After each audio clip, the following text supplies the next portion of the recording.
نحمده ونصلي على رسوله الكريم اما بعد فاعوذ بالله من الشيطان الرجيم بسم الله الرحمن الرحيم رب اشرح لي صدري ويسر لي امري واحلل عقدة من لساني يفقهوا قولي.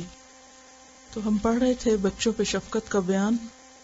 کوئی بات یاد رہی آج تک کل سے؟ کوئی عمل کیا یا خلاف ورزی؟ اور خلاف ورزی کر کے کچھ یاد آیا؟ اس کام کو یعنی پڑھنے اور پڑھانے کو آپ مہینے کا کام کیوں سمجھتے ہیں یا چند دن کی بات کیوں سمجھتے ہیں؟ Life time commitment. اب تک تو عادت ہو ہی جانی چاہیے. کہتے ہیں 40 دن میں عادت پڑ جاتی ہے اور اب تو خیر کافی وقت ہو گیا. یہ سارا چیپٹر پڑھانے کے بعد مجھے ایک خیال آیا اور وہ یہ کہ بچوں پہ شفقت اور مہربانی اور محبت یہ سب چیزیں اپنی جگہ ہیں، لیکن بچوں کو ڈسپلن کرنا اور اس سے بڑھ کر ان کی تربیت کرنا بھی ماں باپ کا فرض ہے. اور اس تربیت میں بسا اوقات ہر بات مانی نہیں جا سکتی اور ہر چیز کو ایکسپٹ نہیں کیا جا سکتا، کیونکہ اچھے اور برے کے معیار بھی بچپن سے طے کیے جاتے ہیں. تو اس میں بھی بعض اوقات یہ خوف ہوتا ہے کہ اگر انسان ضرورت سے زیادہ لینینسی اختیار کرے تو اس سے کہیں بگاڑ نہ ہو جائے، اور ضرورت سے زیادہ سختی کرے تو وہ بھی ٹھیک نہیں. تو ایسے میں ضرورت اس بات کی ہے کہ ان کی ایموشنل نیڈز کو پورا کرنے کے ساتھ ساتھ ان کی شخصیت کی تعمیر کی جائے، ان کی تربیت کی جائے. اور تربیت میں دونوں عناصر کا ہونا ضروری ہے. کل آخری حدیث جو ہم نے پڑھی تھی وہ عدل کے بارے میں تھی.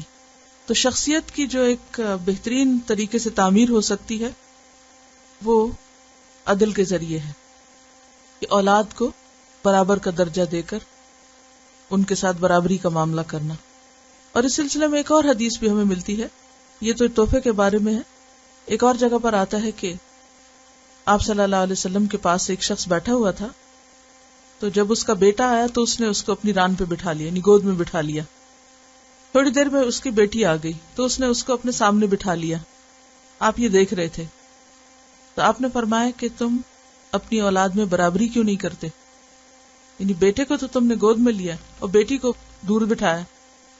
تو یہ شخصیت کی تعمیر میں خلل ڈالتی ہے چیز، یعنی بچے کی پرسنالٹی میں کمی رہ جاتی جب ماں باپ کی طرف سے عدل و انصاف نہیں ہوتا. کیونکہ جس کو آپ دور کریں گے اپنے سے، یا جس کو آپ اہمیت نہیں دیں گے، یا جس کو آپ پیچھے کر دیں گے، وہ کیا سمجھے گا؟ وہ احساس کمتری کا شکار ہو جائے گا. اور یہ احساس کمتری اس کے اندر گھن کی طرح لگ کر اس کی بہت سی صلاحیتوں کو چاٹ جائے گا. تو ماں باپ کی ذمہ داری بنتی ہے کہ وہ معاملے میں ایسا عدل و انصاف کریں کہ جس کے ذریعے بچے کی شخصیت تعمیر ہو. یہاں میں تربیت کا لفظ استعمال نہیں کر رہی، شخصیت کی تعمیر. اور شخصیت کی تعمیر سے کیا مراد ہے؟ کہ جب وہ ایک کسی خاص مقام پہ پہنچے، بڑا ہو، تو وہ معاشرے کا ایک بہترین، مفید، کارآمد فرد ثابت ہو. اس دنیا میں رہتے ہوئے اس کی کوئی کنٹریبیوشن ہو، وہ محض پریشانیوں اور تفکرات میں گھر کر اپنی صلاحیتوں کو ضائع نہ کرے. تو بہت زیادہ لاڈ پیار یا بہت سختی یا بہت ہر وقت ان کو ایک خاص مصنوعی ماحول میں رکھنا یہ ضروری نہیں. ضرورت اس چیز کی ہے کہ اس بات کا جائزہ لیا جائے کہ جیسے اس کو آپ ایک پودے کی مثال سے سمجھ سکتے ہیں. جب آپ ایک پلانٹ لگاتے ہیں تو اس میں کن کن چیزوں کا خیال رکھنا ہوتا ہے؟ آج کل آپ ذرا بھی گھر سے باہر نکلے تو آپ کو رنگا رنگ کے پھول، پودے، خوشبودار درخت، کیا کیا چیزیں دیکھنے کو ملتی ہیں. تو اس میں اگر آپ غور و فکر کریں تو آپ نے دیکھا ہوگا کہ 3-4 مہینے پہلے اس منظر کا آپ تصور بھی نہیں کر سکتے تھے. تو فرق کس چیز کا؟ وہی زمین ہے، وہی آسمان ہے، وہی پودے ہیں. فرق ہے ماحول کا. جب ایک خاص ماحول سازگار ہوا، ایک خاص موسم آیا تو وہ پھل پھول لے آئے اور وہ پنپ اٹھے. اسی طرح بچوں کی شخصیت کی تعمیر کے لیے اچھے ماحول کی ضرورت ہے، اور ان کے پھل پھول لانے کا ایک وقت مقرر ہے، اور اس کے لیے ہمیں خاص موسم کا انتظار کرنا ہوگا. آج ان کی شخصیت کی تعمیر کے لیے ان کو اچھا ماحول دینا ہوگا، اور اس کے لیے صرف گھر کا اچھا ماحول کافی نہیں، گھر کے باہر کے ماحول پر بھی نظر رکھنی ہوگی. اور اس میں خصوصاً یہ کہ بچے کے دن کا ایک بڑا حصہ کن کے درمیان میں گزرتا ہے، کیونکہ ان کا رنگ زیادہ چڑھتا ہے ان پر. ہم میں سے سب ماں باپ اس بات کا جائزہ لیں کہ ہمارے بچوں کے دن کے زیادہ اوقات کہاں گزرتے ہیں، کس کی کمپنی میں، کس کی دوستی میں، کس کی مجلس میں، کن دلچسپیوں میں، کن کاموں میں. بسا اوقات بچے آپ کہتے ہیں نہیں گھر سے باہر نہیں، ہمارے بچے تو گھر سے باہر جاتے ہی نہیں، لہٰذا وہ سیف ہیں. پھر بھی سیف نہیں. کیوں؟ بہت سی ایسی چیزیں، ٹیلی ویژن ہے، کمپیوٹر ہے، اس پر ان کو جیسی کمپنی میسر آئے گی اس کا بھی انفلوئنس ہوگا. بعض اوقات آپ یہ کہتے ہیں کہ نہیں وہ تو کبھی ٹی وی دیکھتے ہی نہیں، یا کبھی وہ کمپیوٹر کے پاس نہیں گئے، ان کی تو بہت اچھی ہیبٹ ہے ریڈنگ کی اور وہ ریڈنگ کرتے رہتے ہیں. کیا صرف ریڈنگ کر کے بھی بچے سیف ہیں؟ ریڈنگ کر کے بھی نہیں سیف. ٹیلی ویژن پہ تو پھر آپ دیکھ لیتے ہیں اسکرین میں کہ کیا دیکھ رہے ہیں، کمپیوٹر پہ بھی جو کچھ کر رہے ہوتے ہیں نظر آ ہی جاتا ہے، لیکن کتابوں میں جو کچھ پڑھ رہے ہیں بسا اوقات آپ وہ دیکھ نہیں پاتے، نہ آپ کے پاس اتنا وقت ہوتا ہے کہ اس سب کو آپ اسکرین کر سکیں. ایسی صورت میں وہ جو خاموش اثرات شخصیت پر پڑھ رہے ہوتے ہیں ان کا جائزہ لینے کی بھی ضرورت ہے. دوست، ماحول، جگہ جہاں وہ رہتے ہیں، انوائرنمنٹ، جو لوگ آس پاس رہتے ہیں، وہ سب اپنی جگہ دیکھنے کے ہیں، اور اس کے ساتھ ساتھ جو کچھ وہ پڑھتے ہیں، جہاں وہ زیادہ وقت گزارتے ہیں، جو کچھ وہ کرتے ہیں، ان باتوں کا اثر کیا ہو رہا ہے، ان کی سوچ پر کیا اثرات ہو رہے ہیں. مختلف طریقوں سے آپ اس کو جان سکتے ہیں، معلوم کر سکتے ہیں، اور یہ اسی وقت ہو سکتا ہے جب آپ کا ان سے ایک تعلق ہو اور اس تعلق پر کوئی اور تعلق غالب نہ ہو، یعنی ایک ایسا ریلیشن شپ کہ جس میں آپ سے وہ ہر بات شیئر کر سکیں. اس کے بغیر شخصیت کی تعمیر نہیں ہو سکتی. پھر پودے ہی کی طرف دیکھیے کہ کس طرح چھوٹا پلانٹ ہوتا ہے تو اس کی ضروریات کچھ اور ہوتی ہیں، بڑا ہوتا ہے تو کچھ اور ہوتی ہیں، پھر اور گرو کرتا ہے تو کچھ اور ہوتی ہیں، اور ایک مستقل طور پر ایک نظر رکھنی پڑتی ہے. تو شفقت اور محبت ایک عنصر ہے، ایک حصہ ہے، کس میں؟ دراصل شخصیت کی تعمیر میں. اور جیسے کہ نبی صلی اللہ علیہ وسلم دنیا میں بھیجے گئے، انما بعثت لأتمم مکارم الاخلاق، مکارم الاخلاق کی تکمیل کے لیے بھیجے گئے. اب دیکھیں کہ اس وقت دنیا کے حالات کیا تھے جب نبی صلی اللہ علیہ وسلم دنیا میں تشریف لائے تھے. مکہ میں کیا ہو رہا تھا تاریخ میں پڑھ چکے ہیں آپ. خود خانہ کعبہ کے اندر 360 بت رکھے ہوئے تھے، لیکن آپ نے آغاز کہاں سے کیا؟ قرآن میں کوئی آیت یہ نہیں اتری کہ اے محمد صلی اللہ علیہ وسلم آپ کعبہ کو بتوں سے پاک کر دو. کیسر و کسرا کا رویہ نبی صلی اللہ علیہ وسلم کے ساتھ کیا تھا؟ دنیا کی پولیٹیکل سچویشن کیا تھی؟ کیسر و کسرا عربوں کو اپنا غلام سمجھتے تھے یا غلاموں کی طرح سمجھتے تھے. اسی لیے آپ صلی اللہ علیہ وسلم نے جب کسرا کو خط لکھا اور اس نے یہ کہہ کے خط پھاڑ دیا کہ وہ میرا غلام ہے، ہوا عبد لی یکتب الیہ، وہ میرا غلام ہوتے ہوئے مجھے خط لکھ رہا ہے. یعنی دنیاوی عروج کی وجہ سے وہ ایسے غرور اور تکبر کا شکار تھے کہ نبی صلی اللہ علیہ وسلم کی نبوت کو ماننا تو درکنار، ان کا محض عرب ہونا ان کے لیے کافی تھا کہ یہ عرب قوم کیا ہے؟ ہماری غلام ہے، اسے تو جدھر ہم چاہیں لے جائیں. لیکن قرآن پاک کی کوئی ایک آیت ایسی نہیں اتری کہ اٹھو اور کیسر و کسرا کا مقابلہ کرو. کہاں سے بات شروع ہوئی؟ پہلی وحی کیا تھی؟ اقرا سے بات شروع ہوئی کہ کسی بھی عمل کا آغاز اقرا سے ہوتا ہے، اور پھر تمام علوم کا جو خزانہ ہے وہ خود قرآن ہے. لہذا بے حد ضروری ہے کہ شخصیت کی تعمیر میں علم کا جو حصہ ہے، علم کا جو کردار ہے، اور علم میں خاص طور پر جو قرآن مجید کے علم کا کردار ہے، اس پر کوئی کمپرومائز نہیں کرنا چاہیے.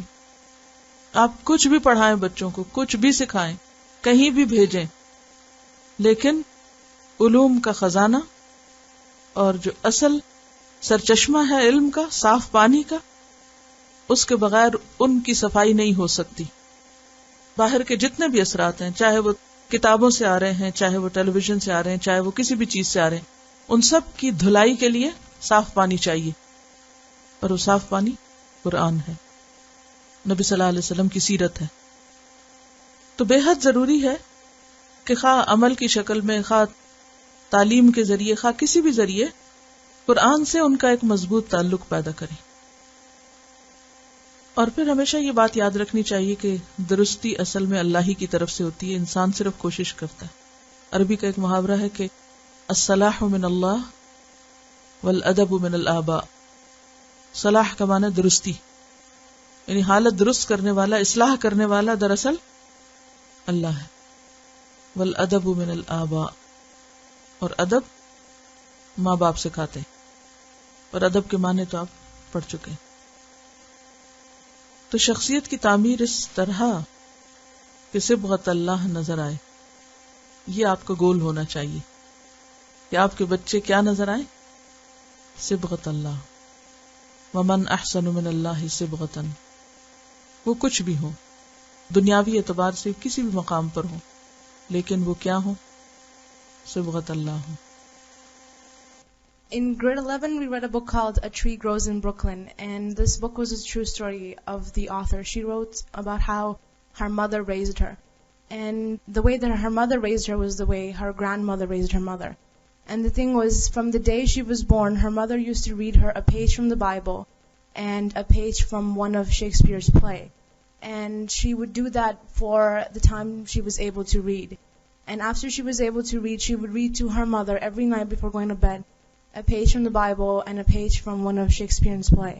And eventually when they were in school life and they were adults, it turned out to be they were the most, herself and her younger sibling, they were the most literate. They spoke very well. They were very, very religious and very well cultured. And it all can be traced back to the fact that her mother used to read to them. And obviously because they were Christian, they used to read to them the Bible and the Shakespearean plays. So I was just thinking that Muslims today can do the same thing until your child can actually read to them a page from the Quran, a page from the Seerah, and then when they're able to read, have them read to you. Jazakallah khair. ایک بہت بڑی حقیقت ہے، page a day دیکھنے میں کچھ نہیں، it's not a big effort, لیکن آپ ایک ایسے موسم میں ایک پلانٹ گرو کر رہے ہیں کہ جس کا پھل بہار آنے پہ آپ کو دکھے گا، وہ کل دکھائی دے گا. اور آپ سب تو پڑھی لکھی مائیں ہیں یا نانی دادی ہیں، کیونکہ بعض اوقات ماؤں کے پاس اتنا ٹائم نہیں ہوتا، یا بچے وہ ایسی حالت میں ہوتی ہیں، کبھی بچے پیدا ہو رہے ہیں، کبھی چھوٹے ہیں، کبھی رو رہے ہیں، کبھی کچھ، بہت سی چیزیں شروع ہو جاتی ہیں. لیکن نانی دادی کی کہانیاں اور محبت بالکل ایک انوکھی محبت ہوتی ہے، اس میں جو شفقت اور مٹھاس اور چاشنی اور جو سکھانا ہے. اس کا یہ مطلب نہیں کہ مائیں فارغ ہیں، مائیں بھی اپنا کردار ادا کریں گی، لیکن ابھی چونکہ بات ہو رہی تھی نا، بچے بڑے ہو گئے ہیں اور اب کوئی ہے نہیں، تو بچوں کے بچوں کو دیکھیں. مجھے یاد ہے جب میری شادی ہوئی تو میری پہلی جب ملاقات ہوئی میرے سسر سے، تو وہ تعارف کرانے لگے اپنے بیٹے کا، اس کو میں نے یوں پڑھایا ہے، ایسا کیا ویسا کیا، سب باتیں بتا رہے تھے. تو پھر کہنے لگے کہ میری نیت یہ ہے کہ یہ دین کی خدمت کرے، اور جیسے ان کی خواہش تھی. تو پھر کہنے لگے کہ میں دیکھتا ہوں یہ کیا کرتا ہے، اور اگر اس نے نہ کیا تو میں اس کے بیٹے کو پکڑ لوں گا، اس کو پڑھاؤں گا. تو مجھے اتنی شرم آئی کیونکہ ابھی میری شادی ہوئی ہے اور ابھی سے بچوں کی باتیں اور ان کی. تو اس سے میں یہ سوچ رہی تھی کہ ان کا ویژن اور ان کی پلاننگ، کہ میں نے اپنی اولاد تک تو اپنی کوشش کی ہے، لیکن اگر یہ میرے پھر بھی کوشش کے باوجود ہاتھ نہیں آئے تو میں ان کے بچوں کو بھی نہیں چھوڑوں گا، ان کو بھی یہی دوں گا جو میں ان کے لیے چاہتا ہوں. تو اٹس نیور ٹو لیٹ. کبھی یہ نہ سوچیں کہ اب بچے بڑے ہو گئے، سنتے نہیں، یا وہ ہاتھ سے نکل گئے ہیں، یا اب تو گزر گیا، اور حسرت اور ندامت نہیں. آگے کی سوچیں کہ اگر یہ نہیں ہوا اور صحیح، اور اگر اپنے گھر میں نہیں پھر بھی بچے دور ہیں اپنے، تو ہمسایوں کے بچے، ادھر ادھر کے بچے، اوروں کے بچے. کتنے اس وقت مسلمان بچے ہیں جو اس انتظار میں ہیں کہ کوئی ان کو پیار سے، محبت سے دین کی تعلیم دے. افسوس کے ساتھ کہنا پڑتا ہے کہ دینی تعلیم کے ساتھ محبت اور شفقت کا عنصر ختم ہو کے رہ گیا. کوئی ایک شخص بھی آپ میں سے ایسا نہیں ہونا چاہیے. آج بلکہ میں سوچ رہی تھی کہ میں آج آپ کو کیا میسج دوں، غور کر رہی تھی تو مجھے یاد آیا کہ نبی صلی اللہ علیہ وسلم نے جب مکہ میں آغاز کیا تھا تو اقرا سے کیا تھا، اور مدینہ میں کہاں سے؟ مسجد نبوی سے، تعمیر، بلڈنگ. اور پھر اس کے بعد کیا ہوا؟ جنگ بدر کے قیدیوں کا معاوضہ کیا قرار پایا؟ 10 بچوں کو پڑھانا. اور ابن کثیر نے جو البدایہ والنہایہ لکھی ہے اس کے اندر اس نے لکھا ہے کہ بہت سے قیدی بچوں کو پڑھا کر آزاد ہوئے، مال نہیں تھا ان کے پاس، بچے پڑھا کر. تو پہلی درس گاہ کے پہلے ٹیچرز کون تھے؟ Non Muslims. یعنی علم کی اتنی اہمیت ہے کہ اگر مسلمان نہیں ملتا تو بھی پڑھو اور پڑھاؤ، کسی سے پڑھواؤ، خواہ وہ نان مسلم ہی کیوں نہ ہو، خواہ وہ تمہارا دشمن ہی کیوں نہ ہو. وہ جنگ لڑنے آئے ہیں، ان کو پکڑ کے انہیں استاد بنا دیے. یعنی سوچے نا، جنگ میں پکڑے ہوئے لوگ، ان کا کیا سکل ہے، انہیں کیا آتا ہے؟ بہت کچھ اور بھی آتا ہوگا، لیکن ان میں سے جو پڑھے لکھے تھے ان سے وہی کام لیا گیا جو وہ کرنا جانتے تھے. اور کس طرح آپ نے کوئی موقع جانے نہیں دیا، کوئی جنگ ایسی نہیں، کوئی موقع ایسا نہیں کہ جب وہی نہ نازل ہو رہی ہو. جنگ احزاب کیا، سورۃ الاحزاب آپ کے پاس سے گزری ہے، اس کے آس پاس آپ دیکھیں کتنے شدید قسم کے معاشرتی نظام کے اصول دیے گئے ہیں. تو یہ ایک آن گوئنگ پروسیس ہے، یہ ایک مہینے کی بات نہیں ہے. اور آپ میں سے ہر ایک کو کم از کم 10 بچے ضرور پڑھانے چاہیے، کم از کم. کوئی اور نہیں ملتا، 10 بچوں کی تعلیم و تربیت کر لیں، لوگوں سے منت کر کے ان کے بچے لے لیں، بیبی سٹنگ کا کام کر لیں، کچھ کریں، اپنے لیے کچھ پلانٹ کر کے جائیں. یعنی بہت کچھ کریں، لیکن دس از منیمم جو آپ کو کرنا ہے. خوشبو ہوتا ہے نا علم، وہ خود بخود پہنچنے لگتا ہے چھوٹی سی ایفرٹ سے. اگر آپ روزانہ نہیں بھی کر سکتے، ہفتے میں 2 دن، صبح نہیں تو شام میں، کام کرنے کے دوران، یہ کچھ بھی مشکل کام نہیں ہے، صرف نیت اور ارادے کی ضرورت ہے. کہیں پر بھی ہو، حتیٰ کہ اگر آپ ہالیڈیز پہ گئے ہیں، رشتہ داروں کو ملنے گئے ہیں، 10 دن کے لیے گئے ہیں، 1 دن کے لیے گئے ہیں، کسی دوسرے ملک میں گئے، اگر آپ نیت لے کر جائیں، اکٹھا کر لیں ان کو اپنے آس پاس، سنائیں ان کو کہانیاں، کریں ان سے باتیں، ان میں دلچسپی لیں. یہ سب سے پہلا کام، بچوں میں دلچسپی لیں. کیونکہ عموماً ہمارے ہاں کیا ہے، ریاکشن، کہ بچے آگے ستائیں گے، تنگ کریں گے، نکالو ان کو باہر، دروازہ بند کرو. وہ کیسے سنیں گے آپ کی بات؟ تو پہلی چیز یہ ہے کہ ان کو محبت دینا سیکھیں، کہ قریب لانا سیکھیں. میں نے پہلا سمر کورس جو کیا تھا الہدا بننے سے پہلے، سمر کورس کیا تھا، اور اسی طرح اپنے بچوں سے شروع کر کے 80 بچے اکٹھے ہو گئے تھے. میرے پاس کوئی اور ٹیچر نہیں تھا، کوئی الہدا نہیں تھا، کوئی ٹریننگ نہیں تھی، کوئی والنٹیئرز نہیں تھے. میں نے شروع کیا، اور پھر جو یونیورسٹی کے میری اسٹوڈنٹس تھے ان میں سے جب میں نے دیکھا کہ اس کے اندر یہ ٹیلنٹ ہے اس کے اندر، تو 1-2 اور لوگوں سے بات کی، انہوں نے کہا ہم راضی ہیں، ان کو بھی ساتھ لے آئی. کچھ بھی نہیں، بس شروع کیا، اور الحمدللہ اللہ تعالیٰ نے راستے دکھا دیے. یہ کہتی ہیں کہ مارکم سے آتی ہیں، اور ان کے پاس 15-16 بچے آتے ہیں جو ٹین ایجرز بھی ہیں اس میں، اور وہ روزانہ قرآن پڑھنے کے لیے آتے ہیں، اور یہ چاہتی ہیں کہ سمر کورس میں ان سب کو یہاں پر لے آئیں. بہت ہی اچھی بات ہے، کیونکہ ایک سب کو ایک ماحول بھی ملے گا نا، اور مختلف طرح کے لوگ، اور اس سے بہت فرق پڑتا ہے. گھر تو گھر ہی ہوتا ہے. السلام علیکم. بہت سی مائیں سن رہی ہیں اور چاہتی ہیں کہ اس سمر میں بہت سارا ثواب کمائیں، تو یہ ایک بہت اچھا ذریعہ ہے ان ماؤں کے لیے جن کے پاس گاڑیاں ہیں، جو چلانا جانتی ہیں، جو راستہ جانتی ہیں. جتنے بھی بچے ہاتھ لگتے ہیں سب کو پکڑ کے لے آئیں. 1 مہینے کی بات ہے، زیادہ تو بات ہے ہی نہیں. تو دیکھیں نا، ان کو یہاں ماحول بھی ملے گا، اور ان کو دیکھیں نا ہمارا یہ جو ہمارا ڈریس کوڈ ہے، ہمارا بیہیویئر ہے، اس سے وہ زیادہ ابزارو کریں گے، بجائے کہ ہم ان کو لیکچر دیں یا کچھ کریں. وہ ہمارے ایٹیٹیوڈ دیکھ کے نا ان کی توجہ خود بخود آئے گی. جب ان کی توجہ بدلے گی تو وہ گھر جا کے ذکر ضرور کریں گے. وہ ذکر کریں گے تو ہو سکتا ہے ان کے گھر والوں میں سے کسی کو اللہ ہدایت دے دے کہ کوئی ماں بھی آ گئی، کوئی خالہ آ گئی، کوئی پھپھی آ گئی، کوئی بھی ان کے ساتھ آ سکتا ہے. اور آ کے دیکھیں نا، ایک بچہ اگر سیکھ کے گیا اور 1-2 بڑے لوگوں کو لے آیا، تو آپ سوچیں کہ وہ کتنا پورے خاندان کے لیے ایک ثواب کا ذریعہ بن گیا. تو بہت سی بہنیں جو اس وقت سن رہی ہیں، سب لوگ کمر باندھ لیں اور تیار ہو جائیں اس جہاد کے لیے. جزاک اللہ خیر. اس احساس کو ختم کرنے کی ضرورت ہے کہ ہم اکیلے ہیں، اور صرف ہم ہی کیوں کریں. کیونکہ جب اکیلے گھروں میں ہم بچوں کو سمجھا کے بھیجتے تو وہ سمجھتے شاید ہم جیسا مظلوم کوئی نہیں، کہ دنیا بھر کی پابندیاں ہمارے اوپر ہیں. لیکن جب اپنے جیسے اور بہت سو کو دیکھتے ہیں اور پھر ان کے حوصلہ اور ایک ہمت بنتی ہے، تو اس کی بات ہی کچھ اور ہے. اور ہر چیز کے لیے ایک ماحول چاہیے. ماحول بہت کچھ سکھاتا ہے. یہ کسی نے بھیجا ہے، ایک پوئم ہے کہ let me be a child. یہ بچوں سے معاملہ کرنے میں آپ کو آسانی رہے گی. Let me be a child. Let me know when I make you proud, and help me to have pride in my own accomplishments. Let me earn your trust, then trust me. I won't let you down. Let me try my wings. If I fail, let me know it's okay. And encourage me to try again. Let me know you love me with a hug or a pat on the back, or when I need it, with a firm but gentle no. Let me be. Let me change. Let me grow. Let me tell you when I'm feeling bad or angry, even at you. And let me know that even on my worst days, you still like me. Let me dream. Share my joy when my dreams come true.